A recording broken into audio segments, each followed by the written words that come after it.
सिंधुदुर्ग जिल्ह्यातील आंबोली येथील महादेवगड पॉईंटवर एक अत्यंत दुर्दैवी घटना घडली आहे। वर्षा पर्यटनाचा आनंद घेण्यासाठी आलेल्या एका पर्यटकाचा तब्बल 400 फूट खोल दरीत कोसळून मृत्यू झाला आहे।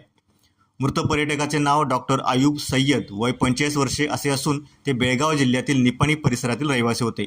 मंगळवारी ते आपल्या 9 मित्रांसह आंबोली येथे फिरण्यासाठी आले होते। सायंकाळी सुमारे 5च्या सुमारास सर्वजण महादेवगड पॉईंटवर निसर्गाचा आनंद घेत होते। याचवेळी डॉक्टर सय्यद हे लघुशंकेसाठी सुरक्षेच्या रेलिंगच्या पलीकडे गेले, मात्र अचानक त्यांचा तोल गेला आणि ते थेट सुमारे 400 फूट खोल दरीत कोसळले। ही संपूर्ण घटना तिथे मक्याचे कणसे विकणाऱ्या एका स्थानिक विक्रेत्याने पाहिली। त्याने तात्काळ डॉक्टर सय्यद यांच्या सहकाऱ्यांना माहिती दिली।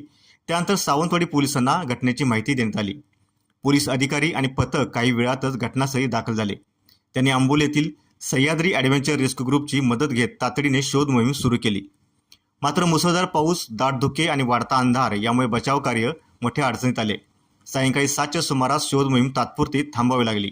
अपघात घडला त्या ठिकाणीच डॉक्टर सय्यद यांचा मोबाईल राहिल्याने त्यांचे लोकेशनही मिळू शकले नाही। त्यामुळे शोधकार्य आणखी कठीण झालं। बुधवारी पहाटे पुन्हा रेस्क्यू ऑपरेशन सुरू करण्यात आलं। जंगल परिसरातून शोध घेत असताना सकाळी सुमारे 10 वाजता खोल दरीत त्यांचा मृतदेह आढळून आला। त्यानंतर अत्यंत अवघड आणि जीव धोक्यात घालणाऱ्या मोहिमेद्वारे सह्याद्री ॲडव्हेंचर रेस्क्यू टीमने दुपारी 12:30 वाजण्याच्या सुमारास मृतदेह सुरक्षितपणे बाहेर काढला। दरम्यान या दुर्दैवी घटनेमुळे आंबोलीत येणाऱ्या पर्यटकांना पुन्हा एकदा सुरक्षिततेचे नियम पाळण्याचे आवाहन करण्यात येत आहे।